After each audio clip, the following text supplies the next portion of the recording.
Hi hello ನಮಸ್ತೆ, ಹೇಗಿದ್ದೀರಲ್ರು? ನಾನು ಮುಮ್ತಾಜ್. ಬನ್ನಿ ಇವತ್ತಿನ ರೆಸಿಪಿ ನೋಡೋಣ. ಇವತ್ತು ನಾನು ಮಕ್ಕಳ ಫೇವ್ರೇಟ್ ಆದಂಥ ಪೊಟ್ಯಾಟೊ ಚೀಸ್ ಬಾಲ್ ರೆಸಿಪಿ ತೋರಿಸ್ತಾ ಇದ್ದೀನಿ.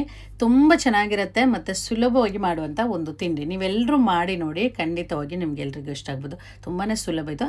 ಬನ್ನಿ ನೋಡೋಣ. ನೋಡಿ, ನಾನು ಇದಕ್ಕೋಸ್ಕರ ಒಂದು 3 ಮೊಟ್ಟೆ ಆಮೇಲೆ 2 ಪೊಟ್ಯಾಟೊ ತಗೊಂಡಿದ್ದೇನೆ. ಇದು ಬಾಯ್ಲ್ ಮಾಡಿ ತಗೊಂಡದ್ದು. 2 ಕೂಡ ಒಟ್ಟಿಗೆ ನಾವು ಪೊಟ್ಯಾಟೊ ಮತ್ತು ಮೊಟ್ಟೆ ಕುಕ್ಕರಲ್ಲಿ ಹಾಕಿ ಸ್ವಲ್ಪ ನೀರು ಹಾಕಿಬಿಟ್ಟು 2 ವಿಸಿಲ್ ತಗೊಂಡ್ರೆ ಕರೆಕ್ಟಾಗಿ ಇದು ಬಾಯ್ಲ್ ಆಗಿ ಸಿಗುತ್ತೆ. ಆಮೇಲೆ ನೋಡಿ, ಈ ಥರ ಗ್ರೇಟರಲ್ಲಿ ಗ್ರೇಟ್ ಮಾಡ್ಕೋಬೇಕು ಮೊಟ್ಟೆ ಮತ್ತು ಪೊಟ್ಯಾಟೊ. ಇದು ಚಿಕನ್ ಬೇಕಾದರೆ ಚಿಕನ್ ಕೂಡ ಹಾಕ್ಬೋದು. ನಾವಿವಾಗ ಮೊಟ್ಟೆ ಬದಲಿಗೆ ಬೇಕಾದರೆ ಚಿಕನ್ ಹಾಕ್ಬೋದು. ಚಿಕನ್ ಬಾಯ್ಲ್ ಮಾಡ್ಕೋಬೇಕು ಫಸ್ಟ್. ಅಂದರೆ ಸ್ವಲ್ಪ ಉಪ್ಪು, ಅರಿಶಿನ ಪುಡಿ, ಆಮೇಲೆ ಸ್ವಲ್ಪ ಪೆಪ್ಪರ್ ಪೌಡ್ರೆಲ್ಲ ಹಾಕಿ ಬಾಯ್ಲ್ ಮಾಡಿಕೊಂಡು ಆ ಥರ ಚಿಕನ್ ಮೊಟ್ಟೆ ಬದಲಿಗೆ ಚಿಕನ್ ಹಾಕಿ ಮಾಡೋದಾದ್ರೆ ಅದು ಕೂಡ ಚೆನ್ನಾಗಿರುತ್ತೆ. ಯಾವ ಥರ ಬೇಕೋ ಆ ಥರ ಮಾಡ್ಕೊಳ್ಳಿ. ಇವಾಗ ಇದಕ್ಕೆ ನಾನು ಎಲ್ಲ ಪೊಟ್ಯಾಟೊ ಹಾಕಿಲ್ಲ, ಒಂದು ಅರ್ಧ ಪೊಟ್ಯಾಟೊ ಇಟ್ಟಿದ್ದೇನೆ, 1.5 ಪೊಟ್ಯಾಟೊ ಹಾಕಿದ್ದೇನೆ. ಎಲ್ಲನೂ ಈ ಥರ ಮಿಕ್ಸ್ ಮಾಡ್ಕೊಳ್ಳಿ ಚೆನ್ನಾಗಿ. ಒಂದು ಸಲ ಜಾಸ್ತಿ ಮಿಕ್ಸ್ ಮಾಡಲಿಕ್ಕೆ ಹೋಗ್ಬೇಡಿ, ಸ್ವಲ್ಪ ಒಂದು ಸಲ ಚೆನ್ನಾಗಿ ಮಿಕ್ಸ್ ಮಾಡ್ಕೊಳ್ಳಿ. ನೋಡಿ, ಅರ್ಧ ಪೊಟ್ಯಾಟೊ ಇಟ್ಟಿದ್ದೇನೆ, 1.5 ಪೊಟ್ಯಾಟೊ ಹಾಕಿದ್ದೇನೆ. ಆಮೇಲೆ ನೋಡಿ, ಸ್ವಲ್ಪ ಗ್ರೀನ್ ಚಿಲ್ಲಿ, ಅದು ಪುಡಿ ಪುಡಿಯಾಗಿ ಕಟ್ ಮಾಡ್ಕೋಬೇಕು. ಗ್ರೀನ್ ಚಿಲ್ಲಿ ಎಲ್ಲನೂ ಸ್ವಲ್ಪ ಖಾರ ಖಾರ ಇರಬೇಕು, ಸ್ವಲ್ಪ ಜಾಸ್ತಿ ಹಾಕಿ ಚೆನ್ನಾಗಿರುತ್ತೆ. ಆಮೇಲೆ ಸ್ವಲ್ಪ ಕೊತ್ತಂಬರಿ ಸೊಪ್ಪು, ಒಂದು ಸ್ವಲ್ಪ ಶುಂಠಿ ಮತ್ತು ಬೆಳ್ಳುಳ್ಳಿ ಪೇಸ್ಟ್, ಜಾಸ್ತಿ ಬೇಡ, ಸ್ವಲ್ಪ ನೋಡಿ ಇಷ್ಟು ಹಾಕಿದ್ದೇನೆ.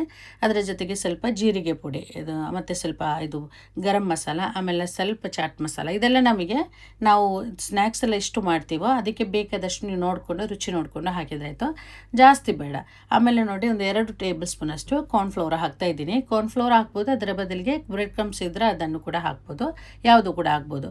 ಆಮೇಲೆ ಒಂದು ಚಿಕ್ಕದೊಂದು ಈರುಳ್ಳಿ ಕೂಡ ಹಾಗೆಯೇ ಚಿಕ್ಕದಾಗಿ ಕಟ್ ಮಾಡ್ಕೋಬೇಕು. ಮತ್ತು ರುಚಿಗೆ ಬೇಕಾದಷ್ಟು ಉಪ್ಪು ಹಾಕಿ ಚೆನ್ನಾಗಿ ಮಿಕ್ಸ್ ಮಾಡ್ಕೊಳ್ಳಿ. ನಾನು ಹೇಳಿದಾಗೆ ಇದು ಜೋಳದ ಪುಡಿ ಇದ್ದರೆ ಅದನ್ನು ಹಾಕ್ಬೋದು, ಇಲ್ಲಾಂದರೆ ಬ್ರೆಡ್ ಕ್ರಮ್ಸ್ ಹಾಕಿದ್ರೆ ಆಯಿತು. ಉಪ್ಪೆಲ್ಲ ನೋಡ್ಕೊಳ್ಳಿ ಕರೆಕ್ಟಾಗಿ, ಉಪ್ಪೆಲ್ಲ ಇರಬೇಕು. ಉಪ್ಪು ಕಡಿಮೆ ಆದರೆ ಕಮ್ಮಿ ಆದರೆ ಅಷ್ಟು ಚೆನ್ನಾಗಿರಲ್ಲ. ಕರೆಕ್ಟಾಗಿ ರುಚಿ ಎಲ್ಲ ನೋಡ್ಕೊಳ್ಳಿ. ಆಮೇಲೆ ನೋಡಿ, ಈ ಥರ ಬೋಲ್ಸ್ ಮಾಡ್ಕೋಬೇಕು. ಇದು ಚೀಸ್ ಇಲ್ಲ ಅಂದರೂ ಮಾಡ್ಕೋಬೋದು. ನೋಡಿ, ನಾನಿವಾಗ ಫಸ್ಟ್ ಮಾಡ್ತಾ ಇರೋದು ಚೀಸ್ ಹಾಕದೆ ಮಾಡ್ತಾಯಿದ್ದೀನಿ. ನೋಡಿ, ಈ ಥರ ಚೀಸ್ ಇಲ್ಲ ಅಂದರೂ ಈ ರೀತಿ ಮಾಡ್ಕೋಬೋದು. ಚೀಸ್ ಹಾಕಿದರೆ ತುಂಬ ಚೆನ್ನಾಗಿರುತ್ತೆ, ಮಕ್ಕಳಿಗೆಲ್ಲ ತುಂಬಾ ಇಷ್ಟ ಆಗುತ್ತೆ, ಎಲ್ರಿಗೂ ಇಷ್ಟ ಆಗುತ್ತೆ ಚೀಸ್ ಹಾಕಿದರೆ. ಒಂದು ಮಾತ್ರ ನಾನು ಚೀಸ್ ಹಾಕದೆ ಮಾಡಿದ್ದು, ಮಿಕ್ಕಿದ್ದೆಲ್ಲ ನಾನು ಚೀಸ್ ಹಾಕಿ ಮಾಡ್ತಾಯಿದ್ದೀನಿ. ಮೊಜ್ರೆಲ್ಲ ಚೀಸ್ ನೋಡಿ ಈ ಥರ ಮಾಡ್ಕೋಬೇಕು. ಈ ರೀತಿ ಮಾಡಿಕೊಂಡು ಅದರ ಮಧ್ಯೆ ನೋಡಿ, ಈ ಥರ ಮೊಜ್ರೆಲ್ಲ ಚೀಸ್ ಅದು ಸ್ವಲ್ಪ ಬಾಲ್ಸ್ ಮಾಡಿಕೊಂಡು ಈ ರೀತಿ ಅದರ ಮಧ್ಯೆ ಹಾಕಿ ಚೆನ್ನಾಗಿ ಅದು ಬಾಲ್ಸ್ ಮಾಡಿದ್ರೆ ಆಯ್ತು. ನೋಡಿ, ಈ ರೀತಿ ಮಾಡಿದ್ರೆ ಆಯಿತು. ಚೀಸ್ ಹಾಕುವಾಗ ತುಂಬ ಚೆನ್ನಾಗಿರುತ್ತೆ, ಮಕ್ಕಳಿಗೆಲ್ಲ ಚೀಸ್ ಅಂದರೆ ತುಂಬಾ ಇಷ್ಟ, ಇದು ಎಲ್ರಿಗೂ ಇಷ್ಟನೇ. ಈ ಥರ ಚೀಸ್ ಹಾಕಿ ಮಾಡಿದರೆ ಚೆನ್ನಾಗಿರುತ್ತೆ. ನೋಡಿಕೊಂಡು ಬೇಕಾದ ಹಾಗೆ ಮಾಡ್ಕೊಳ್ಳಿ. ನೋಡಿ, ಈ ರೀತಿ ಬಾಲ್ಸ್ ಮಾಡಿದ್ರೆ ಆಯಿತು. ಎಲ್ಲನೂ ಈ ಥರ ಮಾಡ್ಕೊಳ್ಳಿ. ನೋಡಿ, ಇದರಲ್ಲಿ ಒಂದು ಚೀಸ್ ಹಾಕಿ ಮಾಡಿದ್ದು, ಇನ್ನೊಂದು ಚೀಸ್ ಹಾಕದೆ ಮಾಡಿದ್ದು, ನಿಮಗೆ ಯಾವ ಥರ ಬೇಕು ಆ ಥರ ಮಾಡ್ಕೊಳ್ಳಿ. ಆಮೇಲೆ ನೋಡಿ, ನಾವು ಈ ಥರ ಸ್ನ್ಯಾಕ್ಸ್ ಎಲ್ಲ ಮಾಡುವಾಗ ಪೊಟ್ಯಾಟೊ ಬೇಯಿಸುವಾಗ ಅದು ಜಾಸ್ತಿ ಕುಕ್ ಆಗಬಾರ್ದು, ಜಾಸ್ತಿ ಬಾಯ್ಲ್ ಆಗಬಾರ್ದು. ಜಾಸ್ತಿ ಪೊಟ್ಯಾಟೊ ಎಲ್ಲ ಬೆಂದರೆ ನಾವು ಈ ಥರ ಮಾಡುವಾಗ ಎಲ್ಲ ಕೈಯಲ್ಲೆಲ್ಲ ಅಂಟಿಕೊಳ್ಳುತ್ತೆ, ಕರೆಕ್ಟಾಗಿ ಉಂಡೆ ಮಾಡಲಿಕ್ಕೆಲ್ಲ ಬರಲ್ಲ, ಆ ಥರ ಎಲ್ಲ ಆಗುತ್ತೆ. ಅದು ನೋಡ್ಕೊಳ್ಳಿ ನೀವು, ಜಾಸ್ತಿ ಕುಕ್ ಆಗಬಾರ್ದು ಪೊಟ್ಯಾಟೊ. ನೋಡಿ, ಎಲ್ಲನೂ ಈ ಥರ ಮಾಡ್ಕೊಂಡಿದ್ದೇನೆ. ಆಮೇಲೆ ನೋಡಿ, ಒಂದು ಬೌಲ್ ತಗೊಂಡು ಅದಕ್ಕೆ ಸ್ವಲ್ಪ ಜೋಳದ ಪುಡಿ, ಕಾರ್ನ್ಫ್ಲೋರು, ಆಮೇಲೆ ಸ್ವಲ್ಪ ಮೈದಾ ಹಾಕಿಬಿಟ್ಟು ಸ್ವಲ್ಪ ಉಪ್ಪು ಹಾಕಬೇಕು. ನಂತರ ಬೇಕಾದಷ್ಟು ನೀರು ಹಾಕಿಬಿಟ್ಟು, ಜಾಸ್ತಿ ನೀರು ಹಾಕೋದು ಬೇಡ ಮತ್ತು ಜಾಸ್ತಿ ಗಟ್ಟಿನೂ ಇರಬಾರ್ದು. ನೋಡಿ, ಈ ಥರ ಸ್ವಲ್ಪ ನೀರು ಹಾಕಿಬಿಟ್ಟು ಚೆನ್ನಾಗಿ ಮಿಕ್ಸ್ ಮಾಡ್ಕೊಳ್ಳಿ, ಕಲಿಸ್ಕೊಳ್ಳಿ. ಇದು ಅದರಲ್ಲಿ ಡಿಪ್ ಮಾಡಲಿಕ್ಕೋಸ್ಕರ. ಆಮೇಲೆ ಬ್ರೆಡ್ ಕ್ರಮ್ಸು ಬೇಕು. ನೋಡಿ, ಈ ಥರ ಇಷ್ಟು ತೊಗೊಂಡಿದ್ದೇನೆ, ಬೇಕಾದಷ್ಟು ನೋಡಿಕೊಂಡು ಬ್ರೆಡ್ ಕ್ರಮ್ಸ್ ತಗೊಳ್ಳಿ. ನೋಡಿ, ನಾವು ಇದು ಕಾರ್ನ್ಫ್ಲೋರ್ ಅದು ಮಿಕ್ಸ್ ಮಾಡಿರ್ತಿದ್ವಲ್ಲ ಅದರಲ್ಲಿ ಡಿಪ್ ಮಾಡಿಕೊಂಡು ಬ್ರೆಡ್ ಕ್ರಮ್ಸಲ್ಲಿ ಚೆನ್ನಾಗಿ ಕೋಟ್ ಮಾಡ್ಕೋಬೇಕು.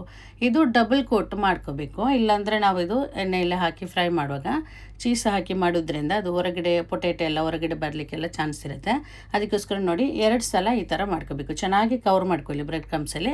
ಆಮೇಲೆ ಇನ್ನೊಂದು ಸಲ ಅದೇ ಇದು ಕಾರ್ನ್ಫ್ಲೋರ್ ಮಿಕ್ಸಿಗೆ ಚೆನ್ನಾಗಿ ಇದರಲ್ಲಿ ಡಿಪ್ ಮಾಡಿಕೊಂಡು ಇನ್ನೊಂದು ಸಲ ಈ ಥರ ಇದರಲ್ಲಿ ಬ್ರೆಡ್ ಕ್ರಮ್ಸಲ್ಲಿ ಕೋಟ್ ಮಾಡ್ಕೋಬೇಕು. ಚೆನ್ನಾಗಿ ಕವರ್ ಆಗಬೇಕು 2 ಸಲ. ನಾನಿವಾಗ ಎಲ್ಲನೂ ಈ ಥರ ಡಬಲ್ ಕೋಟ್ ಮಾಡ್ಕೋಬೇಕು. ಇದಕ್ಕೆ ಬ್ರೆಡ್ ಕ್ರಮ್ಸ್ ನಾನು ಪುಡಿ ಮಾಡುವಾಗ ಸ್ವಲ್ಪ ಯೆಲ್ಲೋ ಕಲರ್ ಹಾಕಿದ್ದೇನೆ, ಅದರಿಂದ ಇದು ಯೆಲ್ಲೋ ಕಲರಲ್ಲಿ ಇದೆ. ಎಲ್ಲನೂ ಗೊತ್ತಾಯ್ತಲ್ಲ, ಈ ಥರ ಮಾಡಿದರೆ ಆಯಿತು. ನೋಡಿ, ಎಲ್ಲನೂ ಈ ರೀತಿ ಮಾಡ್ಕೊಂಡಿದ್ದೇನೆ. ಡಬಲ್ ಕೋಟಾಗಿ ಮಾಡ್ಕೋಬೇಕು, 2 ಸಲ ಮಾಡ್ಕೋಬೇಕು. ಆಮೇಲೆ ನೋಡಿ, ಎಣ್ಣೆ ಬಿಸಿ ಹಾಕ್ಲಿಕ್ಕೆ ಇಟ್ಟಿದ್ದೇನೆ, ಮೀಡಿಯಮ್ ಫ್ಲೇಮಲ್ಲಿ ಇಟ್ಕೋಬೇಕು. ಎಣ್ಣೆ ಜಾಸ್ತಿ ಬಿಸಿ ಆದರೆ ಅದು ನಾವು ಫ್ರೈ ಮಾಡುವಾಗ ಇದು ಹೊರಗಡೆ ಎಲ್ಲ ಬರಲಿಕ್ಕೆಲ್ಲ ಚಾನ್ಸ್ ಇರುತ್ತೆ. ಅದಕ್ಕೋಸ್ಕರ ಜಾಸ್ತಿ ಎಣ್ಣೆ ಬಿಸಿ ಆಗಬಾರ್ದು, ಒಂದು ಮೀಡಿಯಮ್ ಬಿಸಿ ಇದ್ದರೆ ಸಾಕು. ಮೀಡಿಯಮ್ ಫ್ಲೇಮಲ್ಲಿ ಹಾಕ್ಕೊಂಡು ಫ್ರೈ ಮಾಡಿದರೆ ಆಯಿತು, ಗೋಲ್ಡನ್ ಕಲರ್ ಆಗಿ ಬರೋ ತನಕ. ಜಾಸ್ತಿ ಟೈಮ್ ಏನೂ ಬೇಕಾಗಿಲ್ಲ, ಬೇಗನೆ ಅದು ಫ್ರೈ ಆಗುತ್ತೆ, ಬೇಗನೆ ಆಗಿ ಸಿಗುತ್ತೆ ನಮಗೆ.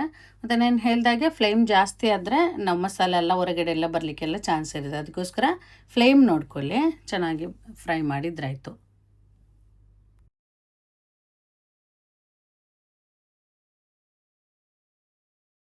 ನೋಡಿ ಇದು ಆಗ್ತಾ ಬಂತು. ಈ ಥರ ಫ್ರೈ ಆದರೆ ಸಾಕು, ಕಾಣುತ್ತಲ್ಲ ನಮಗೆ. ಈ ರೀತಿ ಮಾಡ್ಕೊಳ್ಳಿ, ಎಲ್ಲನೂ ಇದೇ ಥರ ಫ್ರೈ ಮಾಡ್ಕೊಳ್ಳಿ. ಇದರಲ್ಲಿ ಸ್ವಲ್ಪನೂ ಎಣ್ಣೆ ಇರಲ್ಲ, ಸ್ವಲ್ಪನೂ ಎಣ್ಣೆ ಹೀರಿಕೊಳ್ಳಲ್ಲ ಇದು. ನೋಡಿ ಎಲ್ಲನೂ ಫ್ರೈ ಮಾಡ್ಕೊಂಡಿದ್ದೇನೆ. ನೋಡಿದ್ರಲ್ಲ ಎಷ್ಟು ಸುಲಭವಾಗಿ ಮಾಡುವಂಥ ಒಂದು ತಿಂಡಿ ಅಂತ. ತುಂಬಾ ಸುಲಭ ಇದು ಮಾಡಲಿಕ್ಕೆ. ನಮಗೆ ಇದು ಮಸಾಲ ಫ್ರೈ ಮಾಡಬೇಕು ಆ ಥರ ಏನೂ ಇಲ್ಲ. ದಿಢೀರಂತ ಏನಾದರೂ ಸ್ನ್ಯಾಕ್ಸ್ ಎಲ್ಲ ಬೇಕಾದರೆ ಈ ಥರ ಮಾಡ್ಕೋಬೋದು. ತುಂಬ ಚೆನ್ನಾಗಿರುತ್ತೆ. ನಾನು ಹೇಳ್ದಾಗೆ ಮಕ್ಕಳಿಗೆ ತುಂಬಾ ಇಷ್ಟ. ಚೀಸೆಲ್ಲ ಹಾಕಿ ಏನಾದರೂ ಮಾಡಿದರೆ ಮಕ್ಕಳಿಗೆಲ್ಲ ತುಂಬಾ ಇಷ್ಟ. ಇದರ ಜೊತೆಗೆ ಟೊಮೆಟೊ ಸಾಸ್ ಅಥವಾ ಟೊಮೆಟೊ ಕೆಚಪ್ ಏನಾದರೂ ಇದ್ದರೆ ಚೆನ್ನಾಗಿರುತ್ತೆ. ಮಾಡಿ ನೋಡಿ, ನಿಮ್ಗೆ ಎಲ್ರಿಗೂ ಇಷ್ಟ ಆಗ್ಬೋದು. ಇವತ್ತಿನ ರೆಸಿಪಿ ನಿಮ್ಗೆ ಇಷ್ಟ ಆದರೆ ದಯವಿಟ್ಟು ನನ್ನ ಚಾನಲ್ ಸಬ್ಸ್ಕ್ರೈಬ್ ಮಾಡ್ಕೊಳ್ಳಿ. ಹಾಗೆಯೇ ಲೈಕ್ ಮಾಡಿ, ನಿಮ್ಮ ಅಭಿಪ್ರಾಯ ಕಾಮೆಂಟ್ ಮೂಲಕ ತಿಳಿಸಿ. ಮತ್ತು ನಿಮ್ಮ ಫ್ಯಾಮಿಲಿ ಫ್ರೆಂಡ್ಸ್ ಜೊತೆ ಈ ವಿಡಿಯೋನ ಶೇರ್ ಮಾಡಿಕೊಡಿ. ಇನ್ನೊಂದು ಒಳ್ಳೆ ರೆಸಿಪಿಯೊಂದಿಗೆ ಮತ್ತೆ ಸಿಗ್ತೀನಿ. Thank you.